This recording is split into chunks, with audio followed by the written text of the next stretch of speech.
We were concerned about the letdown game, man. A lot of people were concerned about the letdown game with this one, and that's what we got. Knicks lose to the OKC Thunder, 101-89. Started off Battle of the Bricks. No one could really get it going. And once the Thunder started cooking, the Knicks just could not string together buckets. And in the fourth quarter, they couldn't get a stop. It was Matador D Central, man. Yeah, man. 101-89. Thunder win. It was disappointing, CP. Tonight, it just felt like the Thunder wanted it more than the Knicks. The rotations weren't there. You know, Mitch would rotate, but no one would rotate for Mitch. And it just seemed like, you know, no matter what we did, it just seemed like their whole body language seemed like they didn't care. They felt like they was supposed to win. I just felt like that's what the whole mood was for tonight. And it all started off with Julius Randle getting into foul trouble early. Yeah. It was really easy for us to score. We're actually up in the first quarter, but I felt like it was fool's gold because once we got up so easily in the first quarter with Julius Randle, I just felt like everybody just mailed it in. Oh, we're going to win this. It's easy. When Julius Randle came back in the third quarter, it seemed like there was some hope there. But by then, they already caught their confidence. They got their belief, and they eventually put us away. It was a disappointing loss because these are the games you're supposed to win. You know, yeah. OKC is in a rebuilding year per se, so they're not really interested, although you wouldn't tell by the way that they go out there and play every game. They're not really interested in making a run. They know that this is not something that's going to be a possibility for the team right now. So you're supposed to strike on these teams. You're supposed to get easy dubs, and the Knicks just did not do that tonight. They didn't take advantage of the moments that they could take advantage of, especially in that first half. Especially when OKC came out to that slow start. They just did not take advantage while they could, and they gave OKC way too much time to kind of get their momentum going. And, you know, basketball is a four-quarter game, and it's not about how you start, but it's how you finish. And OKC finished the job, and the Knicks allowed them to get them there. I thought, you know, I didn't think Julius had much legs. I thought he was a bit fatigued, but he gave us what he could. Even though he got into foul trouble, I thought he was still facilitating well in the beginning. Didn't get his first buckets until the beginning of the first half. So, you know, Julius really didn't have much, but he was still getting the guys involved and facilitating in the first half.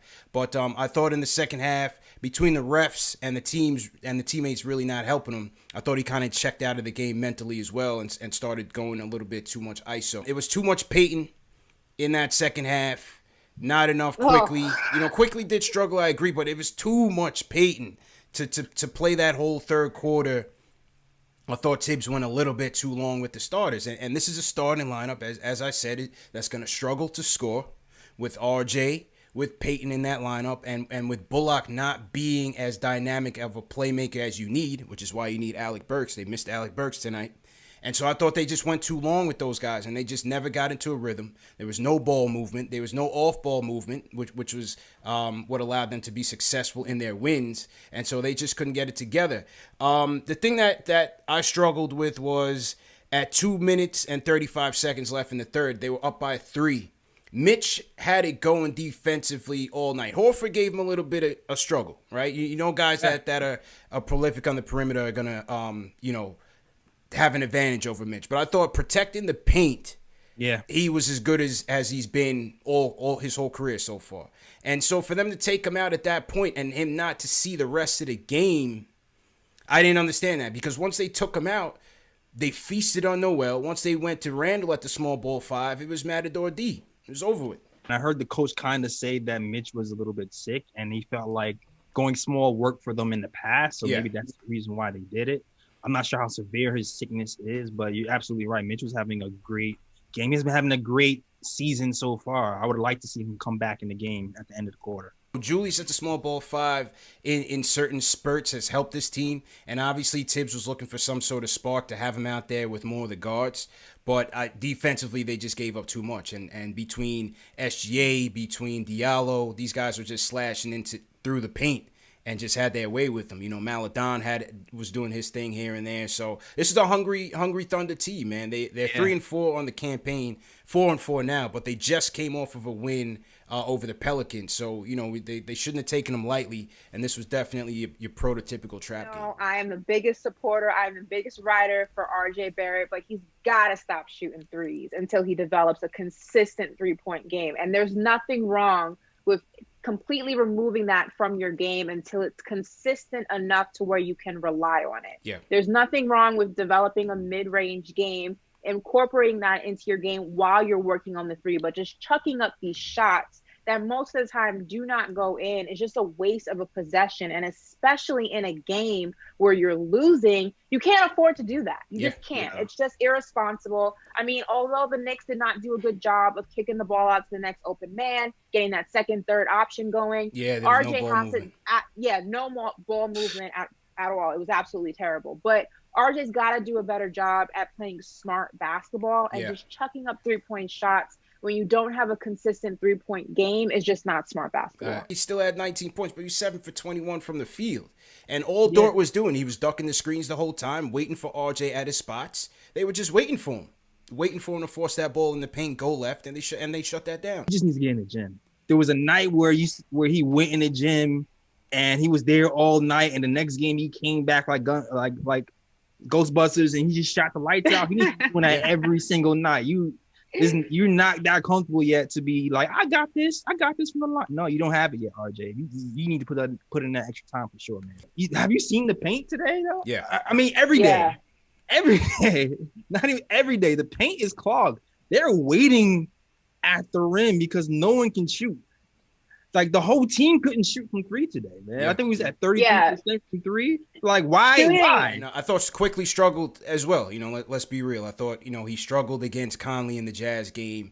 And in this one, I saw him forcing up a lot of shots. The floaters weren't there for him. I didn't think his shot selection was particularly good. I'd like to see them get him more off-ball opportunities to shoot the three. And when he has those looks, he's got to take those shots. I didn't think he had confidence in his shots. Neither did RJ, neither did Kev, Austin Rivers. It was overall just a bad game, man. A letdown night for the Knicks, for sure. The best shot he had all night to me is when Julius Randle came in the game and he had time to set his feet. Yeah. Like, count the seams on the ball, shoot the three, and that's the only shot that went in for me. And I think that was the best shot of the night for him. And I'm like, all right, cool. I'll get to see Randle and Quickly together for an extended period of time. He might be able to get his 3-point shot off a little bit more today. And then Randle fouled out. So we need a consistent number two on this team. We need Julius to get help. Right? When did you think you would ever say that, JLs? Who's helping Julius? Who's helping Julius out here, man? It just was in every aspect. When you had to shoot that ball, the Knicks just were not doing it tonight. And it's upsetting because you see what they're capable of, especially with the games that we have won. You see what this team is capable of, and they came out lethargic from the beginning of the first quarter. Yeah. And it just, you had moments where it looked like they were about to snap out of it. They went back into it. It just... This loss, I don't want to say it was needed, but maybe it's going to go ahead and humble them a little bit. Maybe they were, reading their own press, their own headlines, and you kind of got ahead of them. And now you know what it's like to lose to a team at home that you should have beat. Yeah. Now, snap back into that winning mentality, because tonight this was not it. This loss reminded me of the game against the Tampa Bay Raptors, where we just, we competed, but we just couldn't hit any shots. And, to protect my own mental well-being of 5-3, looking on 5th seed, I'm not going to get too wrapped up in this loss. But what I will say is to be realistic about it without losing that hope and that excitement off the start, is that this is what this roster is. Like, they will go through a low offensively, and I know the concept of a trap game came up.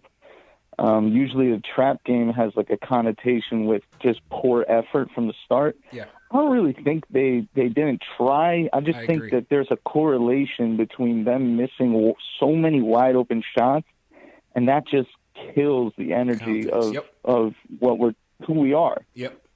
So it was just a tough game to watch as a fan.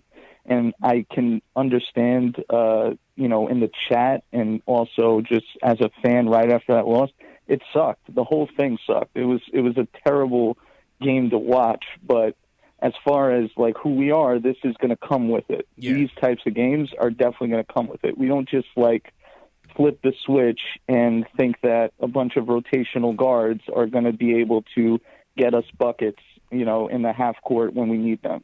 The reality is this team is absent of a floor general. We just are. And we're absent of a guy who can go down there. I love Julius Randle this year, and I love the reality where Julius Randle is an MVP candidate. I love that. Let's keep that as long as we can. Yeah. But as far as like Julius Randle being your top scorer, they came out in the second half and they tried to feature Julius Randle off of a 0-point first half, and it felt like Julius Randle was chasing towards his average. There, and it had to be frustrating for everybody getting wide open shots and not making them. This is a game that even with the sluggish start and even with the first half, we should have won. We should have won this game, and I do think more times than not we will win this type of game. Mm-hmm.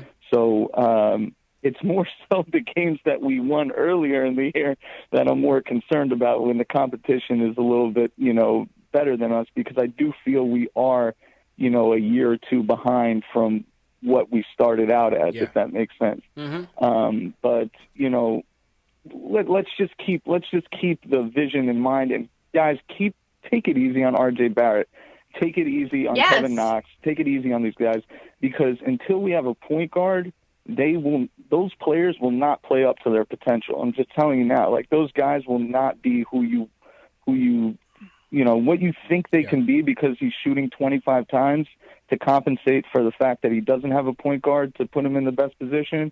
Like, that's just going to frustrate you. Just let's hope Leon Rose gets us a point guard next year, and that's all I gotta say, man. It's just we need a floor general. That's it. Reason why I'm pissed off. First thing first, let me get this out the way. I can't believe that the internet is talking about trade after tonight. I'm gonna give y'all three words. Milwaukee, Indiana, Utah. Take those three words, man. Y'all quickly forgot about who we just played against, them teams that we just showed out against, and everybody was on the rah techniques. But now tonight, because we didn't show up against a low-caliber team, y'all ready to trade people and fuss people out. The only thing that's bad about this game, and what I miss about RJ and what I miss about Julius Randle, is they're not vocal leaders. Only time you hear Randle say something vocal is when a call go against him to the referee. RJ can play the whole game and won't say nothing. See, we needed a motivator tonight. Somebody that's going to get in somebody's face and tell them, yo, it's going to be okay. Let's get it going. Pump up. You'll make the next shot. Yo, Julius, I need buckets. You playing slouch. We needed somebody get in their face. See, when you play against Boston and things ain't going right, Smart going to get in your face. When you play against the Clippers and things don't go right, Beverly gonna get in your face. When you play against the Golden State Warriors and things don't go right, Green gonna get in your face. See, we don't got nobody on our roster that's gonna get in the next man's face. You know what I'm saying? That's what we need to start checking one another and let them know when we know you're not playing to your capability. We need to rise up. Tom Thibodeau is great with the X's and O's. He's just doing one thing wrong. Only thing he's doing wrong, standing up for your team and fighting for your team are two different things. He fights for the team, but he got to stand up too. It was a couple of times when when the call didn't go our way, he was supposed to protest that call to see if we could get that call changed. One was on Mitch, and another one was in the second half. I can't quite remember what it was, but he got to protest those calls. Sometimes it's okay to lose a protest just to let your players know I'm here for you, whether you're right or wrong. You know what I'm saying? And those three things from those three leaders, Tom Thibodeau, Julius Randle, and RJ, those were our top three leaders. And that's what we didn't get tonight. You know what I'm saying? We didn't get Julius coming out there, rah, and getting in nobody's face, and RJ just walking around like everything is cool. They was playing like they was in the gym tonight. Like, if we lose, it's okay. My man got next. I'm going to get some run anyway. Nah, man. We supposed to smash them dudes tonight, man. Knock their whole head off, man. And we went in there lollygagging. All that did was set us back in that little stage where we still in that, group of people still trying to get over the hump. But every time we do something wrong, when we come back the next game and correct it, that's your learning episode. And quickly got to pay attention to what's going on, because the league been watching him and then hearing about him. Now he got to make adjustments and readjust his whole game. Yeah. He got to get stronger. All that just gliding through the hole, throwing that floater off the backboard. Nah, you got to get more physical and more stronger, because the league is about adjustment. adjustments. Everybody watching film and tape on everybody that's in the league. You know what I'm saying? So you got to start watching film and tape with somebody you get ready to play against, and that's going to elevate his game a little bit more. You know what I'm saying? Yeah. Besides that, we all right, man. We had a hell of a run so far, and we're still going to have a hell of a run. We're going to win some more games, and we're going to lose some more games. But I don't want to hear after one game, after we just go 5-1 in 6 games, you talking about trading somebody, man. Get off the wave with that, man. He's absolutely right. And I think, as Knicks fans, I think we're so hungry for a team that's winning, for a team that competes, for a team that's relevant. After not having that for so many seasons, I think we can get ahead of ourselves. But look, if we want a team that's going to build a culture, a team that's going to win, a team that's going to fight, a team that's going to go out there and do what they need to do every single game, then we need to be a fan base who's not going to be quick to give up on them. We need to be a fan base who understands that this is a process, understands that it's going to be messy, it's going to be ugly sometimes, but these guys are the future, are our future. Whether or not some players are going to be there or not in the future, that's a different conversation. But for the longest time, consistency is all we've been asking for. And we're starting to finally see that. We're starting to finally get guys who we're going to see for seasons. We're going to see a coach for seasons to come. And we as a fan base got to be patient, and we got to ride the wave with them. And we can't be so quick to give up on them. Yeah. It's going to be ugly before it gets really good. That's a fact. It's going to be up and down before it gets consistent. Yeah. It's going to be all over the place before we know what to expect. So enjoy the process and know that we're headed in the right direction. Everybody's got to relax. Take a deep breath. It's one game. We'll figure it out. It's okay. True. You're going to have nights like this, man. It just have. We've seen it. We see it all the time, man. His basketball. Just like how we watch the Milwaukee Bucks, and then they turn around and watch the Heat. Everybody has their day. We were in this game. Even though it seemed like, even like the 4-point lead was like insurmountable at some point, we were still in it. Yeah. But, like I said, once they took Mitch out, and whether he was sick or whatever the case may be, the defense just completely collapsed. And on top of the offense just not getting anything going, that was basically it.